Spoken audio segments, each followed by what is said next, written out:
All right, so there have been some interesting articles, or not interviews that have come out with Yoshi-P. One is actually kind of old. That's just sort of making the rounds now. It's back from a Gamescom back in August, and for some reason, I saw it pop up in multiple places this week, and it's one that I hadn't. Oh, whose phone was it? Boo! Party foul! Yeah. I'm sorry. I am. There we go. Let's just bring it all to a screeching halt. Anyway, so yeah, there was this interview that got passed around that I was only made aware of for the first time this week. But there was also this one from Reddit that was, let me see, who was this? It was translated.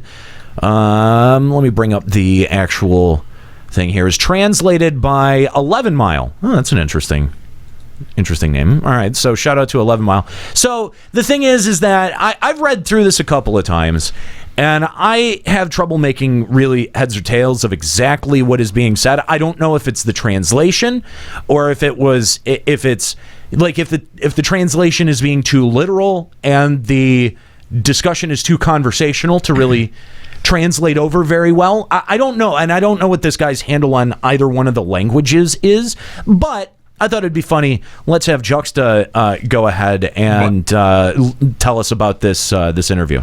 You want me to read it word for word? Yeah. Okay, well, this is from Mushu Chan. Yeah. Pronunciation is important. Okay. Chan. Yeah. Right. Rating prospects from now on. Will the format for a rating be the same as Alexander from there on? If so, how will the difference between normal mode and savage mode be there? Yoshida?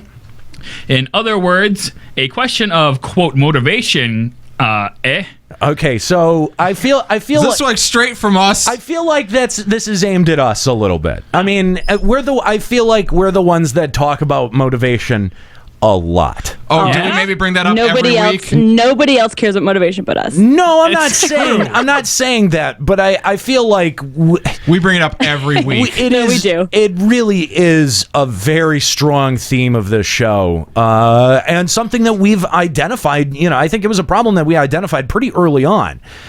So let's see what Yoshida has to say about this question of motivation. Motivation. For 4.0, we are confirmed to go with normal and savage format for the specifications as well. Boo! Well, let's see. Since we have made it this far, and most players are saved by having the normal mode available to players for access, and thanks for normal mode that the amount of players who can access endgame contents like this are not being able to do so from during the Bahamut days, and those gauged on interest in savage content have increased. So we would like to remain this way. We also understand that this setup has contributed a lot to the community. Now, you all may be thinking, Juxta read that like a pleb, and that's why we can't understand it. No, Juxta read that very well. Actually, I'm shocked. It was translated like that. I'm shocked by how well he read that. It's because I'm a great person. But it sounds like shit because everything else that he reads comes out like a stumble bum. So yeah, two negatives make a positive. For some reason, you stupid idiot. We kind of you just throw the poor translation at him and he can read that no problem. It's kind of like someone who's had a stroke. What kind of idiot savant are you? Is this easy mode? Give me something hard to read, bro.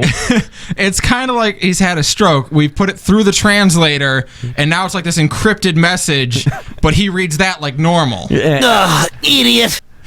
It's actually pretty amazing. All right, so let's try to dissect what exactly he's saying here, okay? Again, we're dealing with a limited translation, but this is what we have. No one in our stable of folks really knows translation skills, so we don't speak Japanese. Right? Yeah. So, all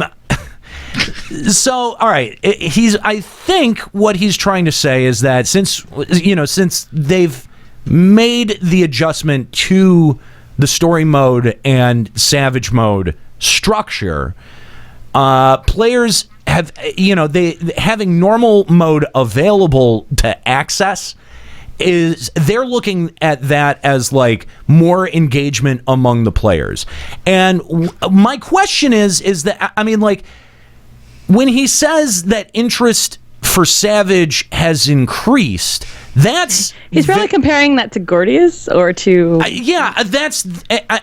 And again, it's a limited translation, but yeah, we don't really know what that's comparative to. Okay. I feel like if you're comparing that to Binding Coil, that doesn't make sense. That maybe unless they're comparing it to Savage Binding Coil. That's what I think it is. I think he's comparing that to Savage Binding Coil. Nobody wanted to do Savage Binding Coil, and now that we have normal and that's how I read this. No, you don't. Really? Are you shitting me? Either that or they're comparing it to Gordius, which doesn't really matter because normal was also out in Gordius, and the difference between motivation now is that Midas is just better. Yeah, so I have no idea. And thanks for normal mode. The amount of players who can access end contents like this from not being able to do so during the Bahamut days, and those who gauged interest in Savage content have since increased. That's hard. That is hard. I don't know. Maybe he's talking about regular normal Bahamut as I think about that. But he's saying that people who access end content like normal mode. That's not. When is normal mode end content? It's not. No. End game content to them is content at level. What level are we at? At level 60. 60? Are we at? No. Yeah. Are we? Get out. Do you play this game? What game have you been playing? I was going to say 110, but you know how that works. Okay, then that's not even right for eye level. Forget it. We'll talk about that in a later episode. He's making a wow joke. Wow jokes. Thank you very much, bro. Good job. Nice job. Do you want me to explain all the jokes for you, Nika Casual? S Nika Casual. I actually got the joke. I was fixing it for you. I know. I was just ruining Scully. He's just dumping on me. But I don't really understand what I think that if you're going to make that statement, you have to say definitively what that is comparative to, right? I feel like he probably did, but we can't figure out what he's comparing it to. Though? I don't know. I don't know that he did. I mean, this is close. No, you know what this is? He's considering all of Alexander to be like, this is Alexander right here in this ball, and then this is Bahamut Binding Coil in this ball, and the one in Alexander is bigger than Bahamut because of normal mode.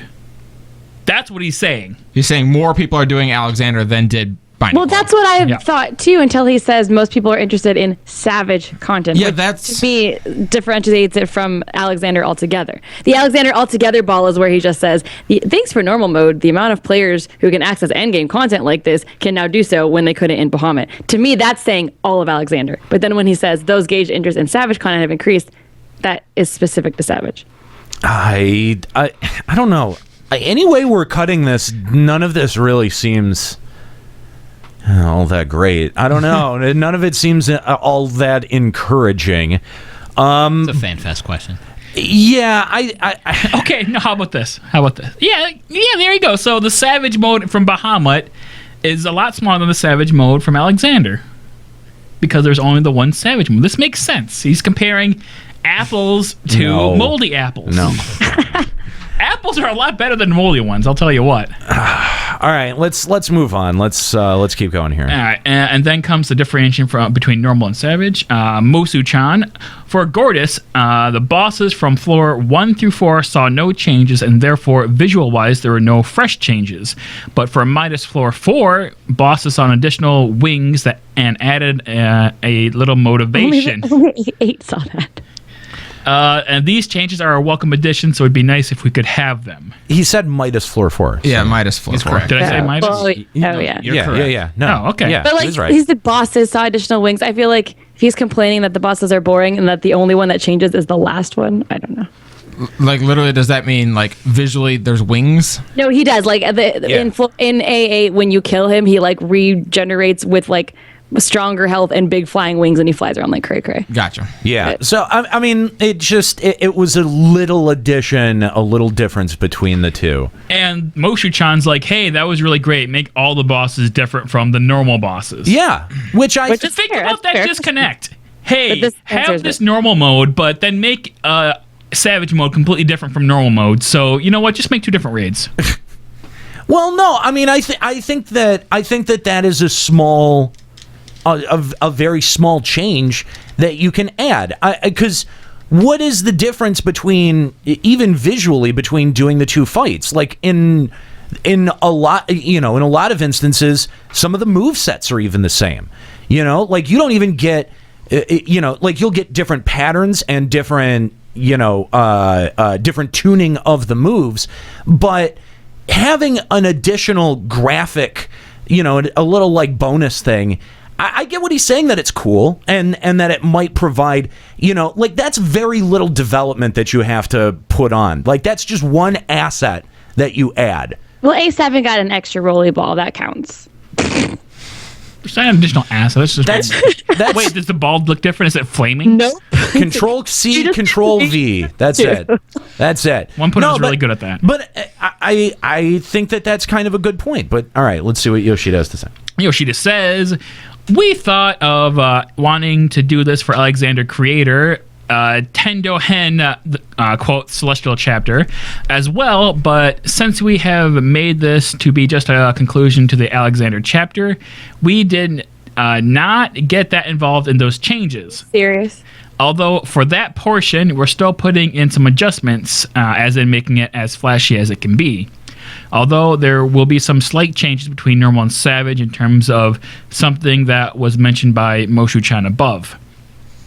People who went through Savage should know this by now, but the real battle starts when, quote, entering a certain phase, and that is what I meant by that. So, I don't know, maybe an additional graphic in, when a phase change happens? I don't know. Like, even a little bit of that, I think, does help.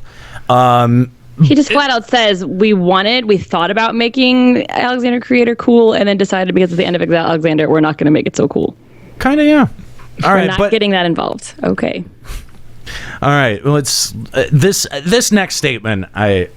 During Bahamut era, we have been told that a lot of players, as well as our coworkers, that we have spent far too much cost making a content that only certain people will go through, and that we should not invest our cost further on this one. Well, Laws of Verminion kind of sounds like Bahamut, right? Hang on. Let's finish the... Rather, we don't have much staffs for this. Also, we could have done something if we can have about 2 skilled developers introduced to us, but then it's not like we did not think it through without them as well. We thought of making floor 1 through 2 be normal mode, while 3 and 4 be savage mode, and so on.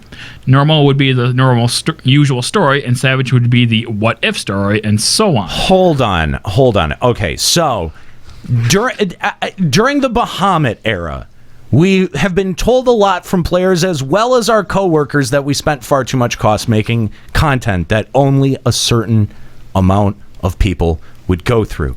That has got to be the single most frustrating statement. It does, from and they said that we fucking MMO developer ever. Should not invest our costs further on this. But then nobody's gonna do it ever. Exactly. Does that actually sound like something that comes from a player, though? As fun as Coil was, that sounds like something coming from above. That sounds like two things. That sounds like, you know what? That does sound like it comes from a game designer. Okay, well, hold on. Saying, hey, I did all of this work and only 10% of the community is going through and even looking at this wonderful zone work that I did. So they're saying, fuck you, endgamers. Our game is going to be 100% casual. That's pretty much what that says. Okay, I'm going to take a different direction on this. Remember that the cutscene at the third portion of Bahamut, right before you fight Bahamut, that cutscene with Louis Soir. Yeah. Was the best cutscene ever. Mm-hmm. And that apparently cost more than the rest of Coil combined. Okay. All right. So that could be where they're coming from with that. Maybe, but that... But the thing is that everyone cites that cutscene as being what they want from Alexander. Exactly. And I think that cutscene drove a lot of people. That drove a lot of people to work at Coil.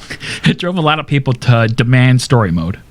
Well, I mean that's true too, because people could witness that. That's where it came. Yeah, you're not wrong, and I think that definitely sounds like it comes from a design. Like, we did all of this work on this cutscene and in these environments and on these battles, and only 10% of the player base is even challenging them. Okay, well, now you do story mode, and now you get 100% of the 80% of the player base 100% of everyone who's at 60 that goes through the story mode now. 100% of people who try. They all get to see the story. They all get to see the environments. They all get to see some version of the fight. Okay, so make it really epic now. Anyway, because what bothers me about this is if he claims that that's why we have normal mode, that's why we put the story in normal mode so that 100% of the players can see it. But there's like minimal amount of story in Alexander. So I don't get it. Now that 100 or at least 90% of your players are seeing this story, why is it still so suckish?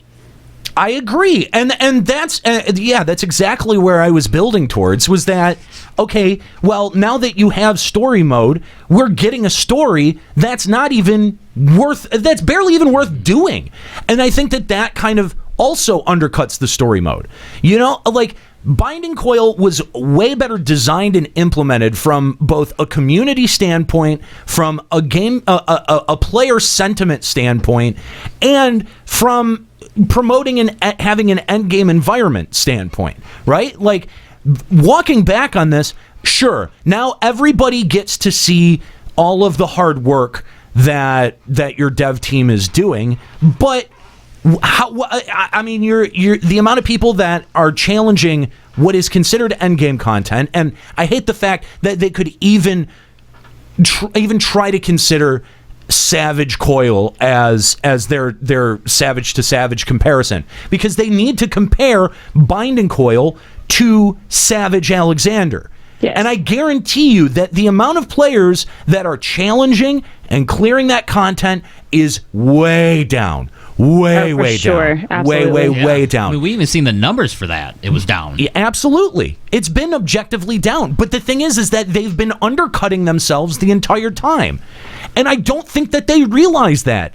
I mean, if we're still getting interviews that have statements like this in them, I don't think that Yoshi-P even realizes what the problem is.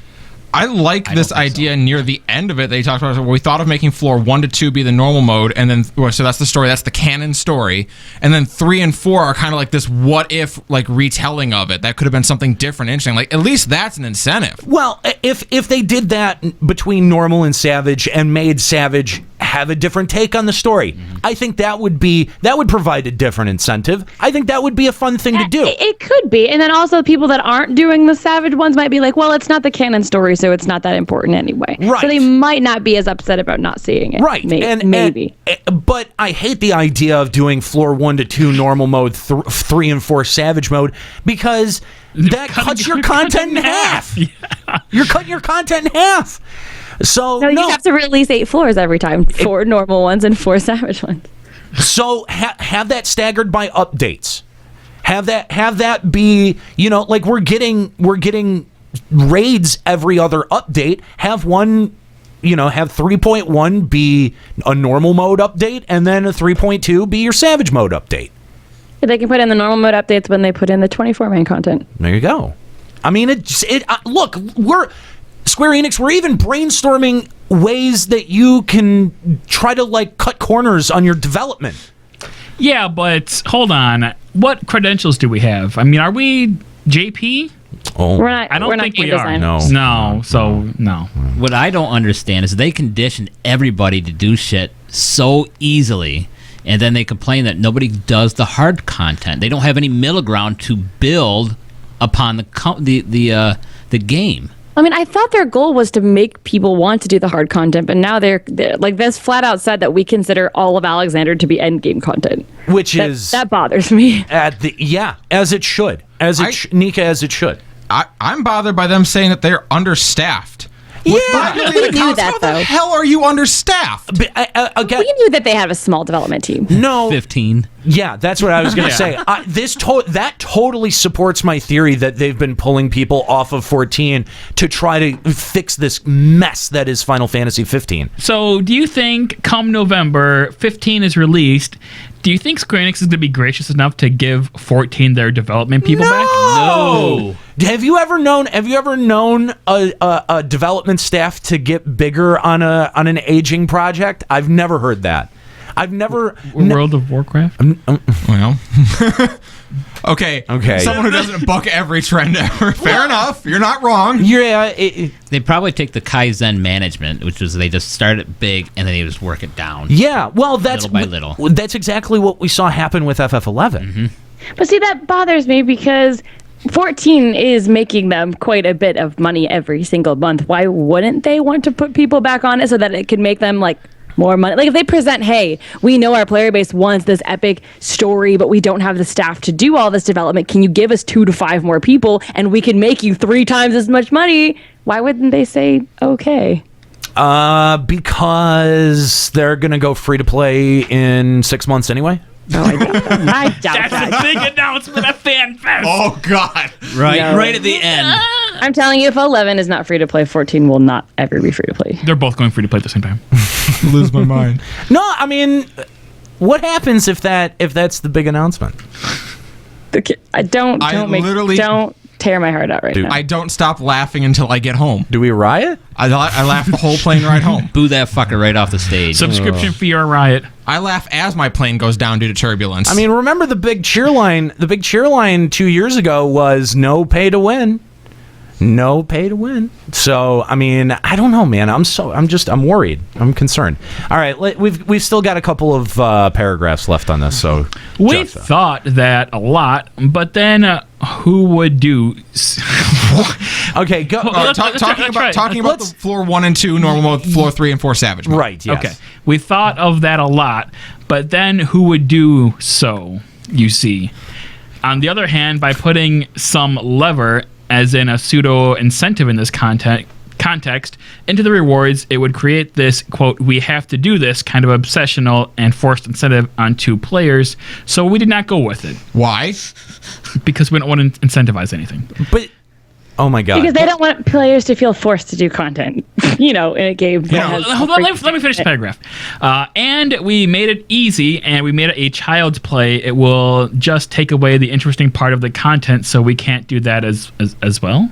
Okay, so this paragraph is kind of him seeing it's like stating like both sides of the argument. right. Okay. All right, I get that. But the thing is I think that there has to be an element of that obsessional, like you want to drive that. Like that's sort of the emotion that you want to hit in your player base if you're an MMO, especially an MMO that's operating off of a subscription model. I mean, we went over this big time on Final Encountercast last week, but subscription models are going away. I mean, like, there's 5. They're gone. There's 5 left. It's Final Fantasy 11, there's Final Fantasy 14, Dark Age of Camelot, Ultima Online, and World of Warcraft. And arguably, World of Warcraft may fall into either category, depending on how much you play. So, I just don't, for a subscription game, a subscription model based MMO, to say, like, we don't want that obsessive incentive. you need what, are you that. insane? You need Why not? that. What are you making your player like? How are you keeping your think players engaged? He's trying to make the we wants of before not clamoring for something similar to normal mode again. Like, we feel like we have to do this because we're missing so much of the game, but we don't want to. Fine, fuck you. Shut up. That's the thing. Here's the thing. Square Enix, I'm going to tell you exactly how to deal with those people. Don't respond to them. Don't ever just stop listening to it. Stop listening to it. You can recognize a bad idea on its face, I think, still. Hopefully. I think. The problem is that some of these ideas get thrown around in the room, and then I don't know who's responsible for being such a bleeding heart on this dev team, but this shit needs to stop. This shit needs to stop. At some point, you need to go, no, if you don't put the effort in, if you don't put the work in, you don't get it. And if you don't get it, fuck you. Like, there doesn't need to be an answer for everyone to get it. There doesn't need to be an answer for everyone to, like, you set the goals, Yoshi-P. You don't tailor the game to us, right? Like, we've got to build our lives around the game. I want more of a reason to log in. I want more of a reason to be engaged and compelled. I want to feel less compelled by other games. Yeah, where's the obsessional incentive? Where's the reason for me to go like, I can't miss today. I got to get in today. I got to log on. Crap. It's not tomes. It's not Tomes. It used to be, but not anymore, man. Well, I mean, especially not in this patch right now. Next patch, it kind of will be again, following the cycle of the way that Tome Gear works, but it's getting to be a boring treadmill. Need to have something to break that up. If all I'm working at is Tome Gear and then upgrading that Tome Gear, bro, I'm so bored by that. I'm so bored by that. I just give me another way to do it, another way to look at it. Hunts.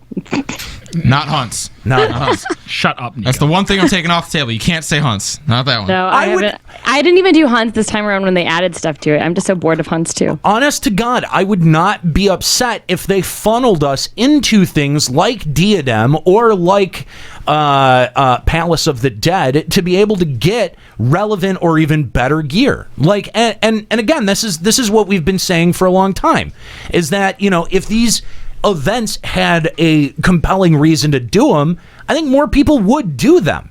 It's not like they're terrible events. They're reasonably okay MMO events.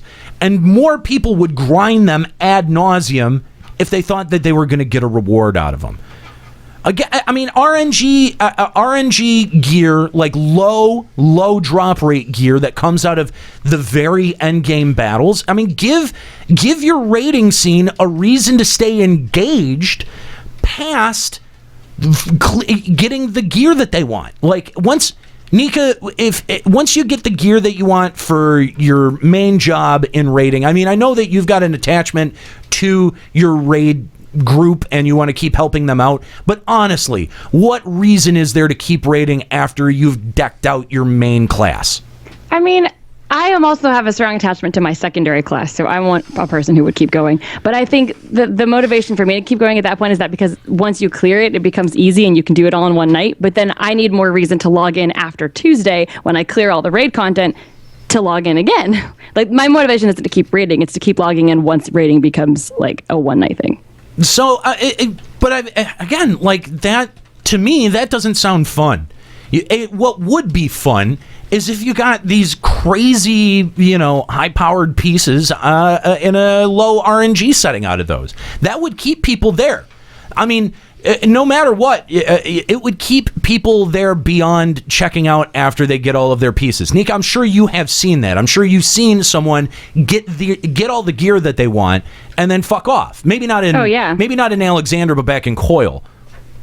I don't know. I feel like it's hard for me to say specifically. I've seen it and heard it. Well, no, I'm not asking you to name names. No. or anything. I mean, in other people's groups, I've heard of it happening. But I feel like because 14 requires an 8-person static mentality, it's a little bit different than when you have like 30, 40 people going out of content. They get their riddle and peace out. No. I mean, if you're one of these people who are at the bleeding edge and clearing through A8 in like the third week, what was it, second or third week that it was out that Third? that the World Firsters had cleared through it, right? Like, give World Firsters a reason to keep doing that. Like, if you're through that content that quickly and you've got it on lock that quickly, dude, I guarantee you that those players have been so checked out since, what was it, 3.2 was the last time we got raid content. Yeah, but they told us in this patch that they don't care about those people that are like doing the minimal, the small part.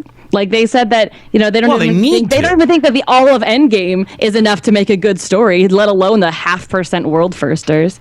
Like, if all of endgame doesn't give them motivation enough, then the world firsters they're not going to care. No, but I'm not saying build your game around those people, but what I'm saying is you provide a small incentive, a low RNG drop item. Hell, it could be one item. It could be a ring. It could be a super awesome high-powered ring. It doesn't even need to be fucking body gear or anything like this. It doesn't need to have a ton of graphics thrown at it. But even you just throw one piece of gear that keeps that world firster going beyond what they would normally Dude, I do. got my ring of sleep deprivation. It's going to be great.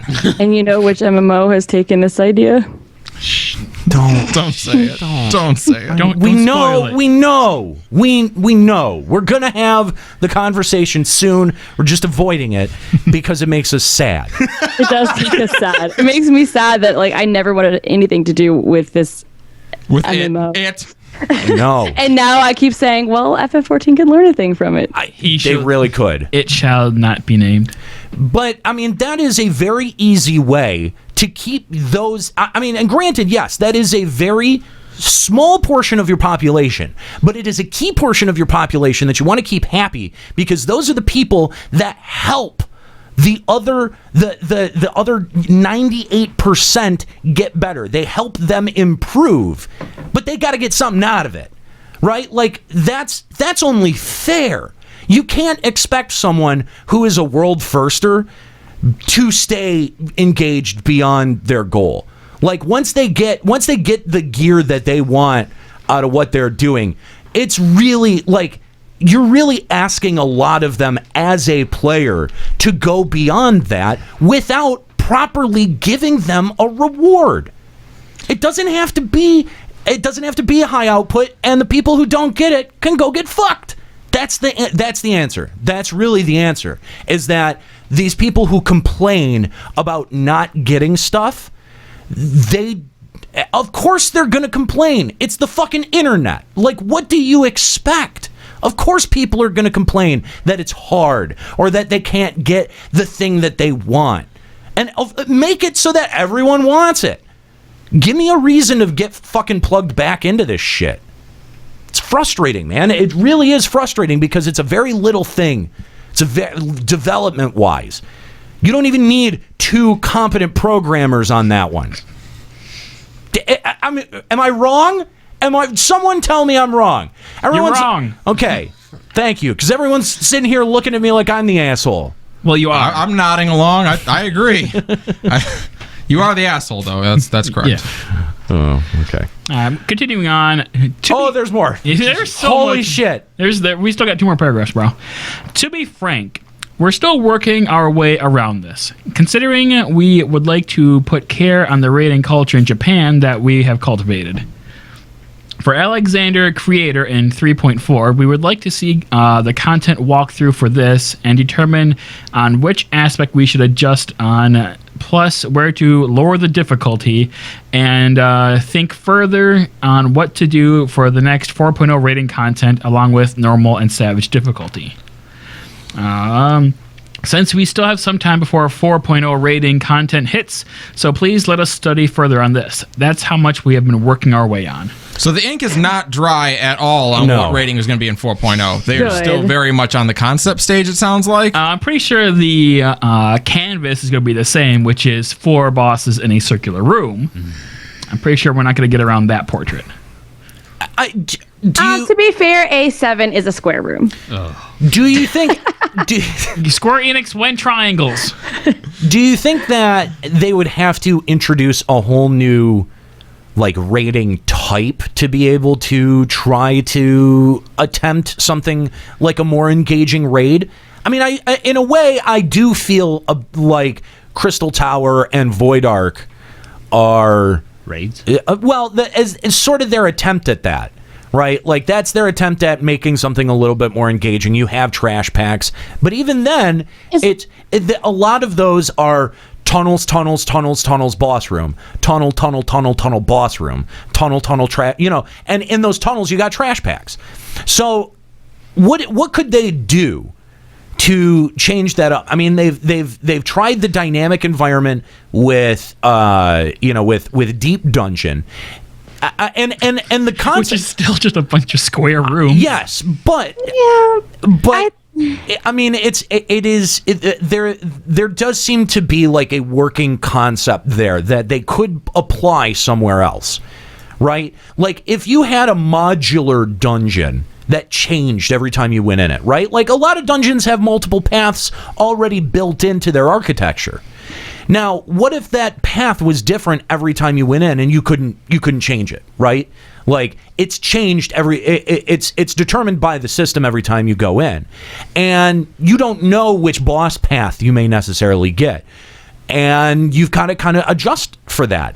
I think that that's a way to make things a little bit more dynamic and a little bit more interesting and engaging. But I mean, there's no evidence that they're going to do anything like that. But is that what it would take for them to change up the raiding environment that they've worked themselves into between Binding Coil and Alexander? No one? Well, I'm trying to think of like, are you... Because I definitely think that my biggest issue with rating in 14 is the fact that there's not much variety, not necessarily because I dislike what they have. I'm just getting bored of it. So like, I think that, the reason we all praise 11's rating is that because you had so many options. You could do Ground Kings or Sky or Sea or Limbus or Dynamic. There was so many things to choose from. And then they added Salvage and blah, blah, blah. So like, when you look at this, you have your 24-man raid and you have your endgame raid, and they're the exact same whatever. So I think they should keep these. Like, don't get rid of them. Do your Alexander Creator the same way you're planning to do. But I think that I do think a big part of it is probably that they're understaffed. They don't have enough people to say, okay, let's do Alexander and a new raid content and stick them in together. I just can't see them having the resources to do that, and that's what's sad. Right. And you mentioned a level of modularity. I'd love to see something like in a dungeon where it's like, okay, there's 2 paths that you can go on after this boss is over, and how quickly you beat the boss determines which path you get sent on. You don't get to choose which path you go on. Something that happens in the boss fight determines which way you're going after the fight. Yeah, I mean, Just anything. But then you can manipulate it. Sure. Well, yeah, sure. I mean, anything that has any kind of aspect of unpredictability, or I think that would be a little bit more engaging than what we have right now, which is literally tunnel, boss room, tunnel, boss room, and I think everyone's getting a little bit bored of that. So what you're saying is remove some tunnels, maybe just make it 1 tunnel and then boss room. Well, what does WoW do to create engaging raid environments? They just make an actual environment. So it's like a zone. It's a lot like Weeping City, in that it's like an actual zone that you can go to. You can explore around a little bit. You can get a feel for the actual lore that's there, and not just little tomes that are on the ground that tell you what the lore is. So do you think if they took, because I mean, I feel like that's a little bit what Diadem was, right? Like Diadem was kind of like this zone that you go to, and it's kind of got its own, it's a little bit separated, but it wasn't really satisfying because it was a bunch of floating islands. It didn't really feel like a place, right? Like it didn't feel like a location. You weren't working towards something. You're just going there and killing dinosaurs. But Weeping City, you still don't really explore. I feel like if Weeping City looked like it does now, but it's a little bit wider, and that you actually had to wander the outside area to find the boss, and you could be in a different spot every time and make it actually feel like a zone, and the boss isn't just waiting for you in a circle arena. He's actually wandering around. Roaming boss. Like, because I don't think we really need like that purple line lockout in an instance. Like, I honestly don't feel like if it's an instance and there's only those 24 people in there, like, let them wander around and find it and just fight it out in the world, even though it's not really out in the world, but it gives you that illusion that it is. Oh, Nika wants Abyssia in FF14, guys. So, I mean, sort of. No, well, but I think that actually you've hit on something where the dungeon zones themselves have a very specific design to them, right down to Weeping City and Void Ark and Crystal Tower. It's all in one forward direction. You're not really put into a zone and then given this told go. Yeah, like that's exactly it. But in Diadem, you sort of are, except it doesn't translate. No, exactly. Yeah. For some reason, Diadem does not translate in the way in my head. It had so much potential. It really did. And it's just. I feel like they need to revisit that idea, because I think if you had, there are some great zone designs that I think having a raid in a zone like that would be really fascinating. One of the ones that I think of, like right outside Ul'dah, going up to Camp Blackbrush. I mean, like, that's such a big, expansive zone. It's got a couple of different height levels on it. I mean, like, something like that I think would have translated into a way more interesting raid environment than Diadem would. You know what I'm thinking as you're all talking about this is the final boss of Dynamis Bosadine, where you literally you pop the enemy and his 4 dragons, and your thief would grab the 4 dragons and run them all the way back to the beginning of the dungeon, effectively, and then you had to kill the boss before those 4 dragons made their way back to you. Otherwise, they were going to wipe your shit. That's kind of the thing. It was something interesting and different. It's not, it's not dissimilar from what Dynamis did, where it literally takes a zone that's in the game and makes it a raid zone. And I mean, like, I feel like an area like that would be much more interesting. Diadem was not satisfying as an area to explore. It wasn't connected to the world. It very literally was not connected to the world. It was a series of floating islands with this thing in the center, and you're given no information about the thing. You're given no information about why you're there or what you're doing while you're there. Like, it's this nebulous thing that's never really properly explained, and you just go, you get your shit and you leave. How cool would a raid in Ul'dah be? A raid that takes place in the city of Ul'dah. Okay, now you're sounding like Dynamis Sandoria or something. Well, but I mean, do you remember the closing 1.0 event where they had a ton of monsters spawn in places like Ul'dah? That was great. Yeah, it was epic. So cool.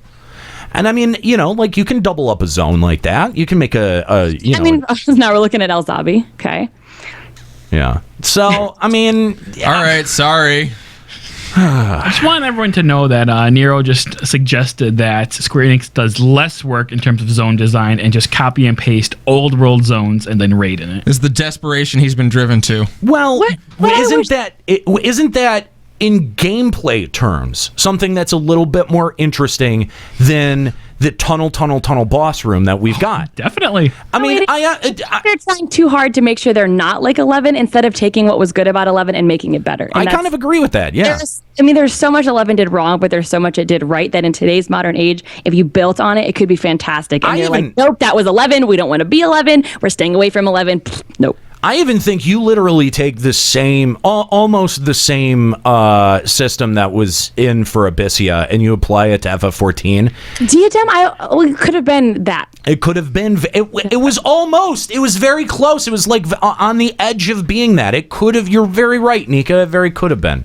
But yeah, I don't know. I am interested to see what 4.0 holds. But if we're holding to the same pattern, man, I'm concerned. That's exactly what Yoshi sounds like. It does sound. That sounds sort of like what he's implying. He's saying, well, it worked in 2.0 and it worked in 3.0. So let's just double down, man. Let's give you more. The translation is weird though. It does kind of sound like he knows there's a problem. He just knows that what he has does work. So he's not sure how to change what works to make it work better. And so he's just kind of scared of change because what if it fucks up? But I thought he had said he was going to look into change and take risks. Didn't he say that? He did say that, and I think that Deep Dungeon is the answer to that. Diadem and Deep Dungeon, yeah. And Lords of Verminion. Oh God, don't even say that. Don't even say that. It was a risk, and they have to make sure they put every effort into making it good. Oh my God. All right, so this next part about mannequins. What? Oh my God, he literally is listening to like what I want. Yeah, he's listening to Ascalia. Let's see. This is from Hikari Blogger. Regarding the mannequin system, by putting a mannequin inside the house and decorate the mannequin using your own equipment, we would like to know what happened to this. Yes! Yoshida said, we have decided to shelve this for the moment. What? We decided that the specifications a long time ago, but due to the cost problems we have spent our development time on and the recent announced aquarium and apartment system, but it's in our task list and we'll get to that eventually. So you get Final Fantasy 15, give me my mannequins! They're giving you fish instead. They literally said, yeah, we didn't do that so we could work on aquariums instead. You know what? I'd rather have aquariums. Yeah, I think that's an okay. I like that. Yeah, you guys are insane! Fish are mannequins are amazing! My fish, I'm good. Just so you know, once aquariums come out, I'm just going to have the entire wall be aquariums. And then, we've talked about this. We've mentioned this in a couple of episodes ago when we were talking about features that were discussed but were never really implemented. But this idea of grand summoning. Grand summoning.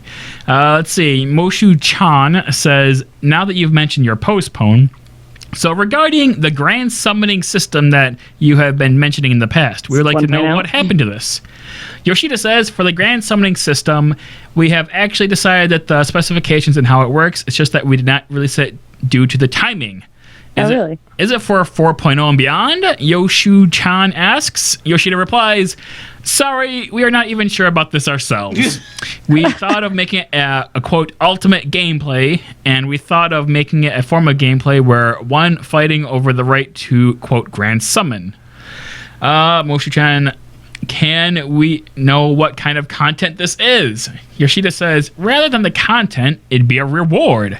We plan to make the system have a specific person within a server within a specific time frame perform a summoning. For example, by summoning an end content which can be defeated easily, or when summoning, the weather changes, and so on. Wait, I like this idea. I like it, but I'm kind of confused about what he's saying. He's just saying that someone gets it as a reward from what exactly? Well, hang on. They go on to talk a little bit more about it. Moshu-chan, you mentioned, quote, fight over. Is it meant to be a system for guild versus guild?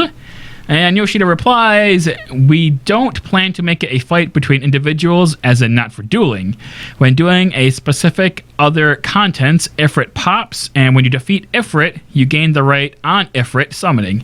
That's the kind of system we thought of making. So Wait. Like you're in the middle of a dungeon and Ifrit just randomly pops for you, or like you're doing Alexander and, oh, hey, Ifrit's here. I think it's more like when you're doing hunts, Ifrit might pop during the hunt, and then you go kill Ifrit as well. And then you can summon him?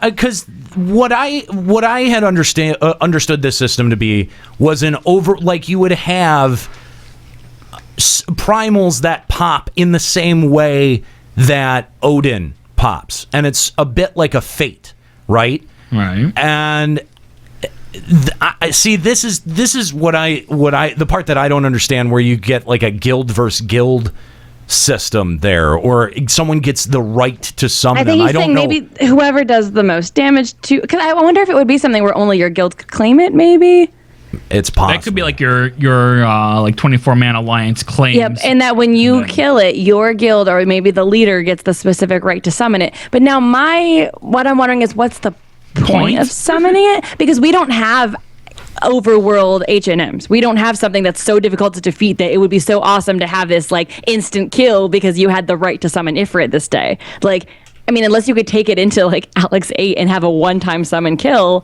and then or something like that. Like, otherwise, what's the point? I don't know. I doubt we'll ever see it. Yeah, it sounds like they shelved it rather permanently. But I mean, he Mannequins. says we have the specifications of how it would work. Yeah. So I mean, they know it. So why not just do it? But the next statement, they say, we don't think we're going to do that. Yeah. Is it for 4.0 and beyond? And they say, we're not even sure of this ourselves. We don't think. No, Yeah, probably not. I mean, we know what it's going to be, but I don't know if we actually want to do it or not. That's basically what they're saying. Yeah. Way to deliver. Woo.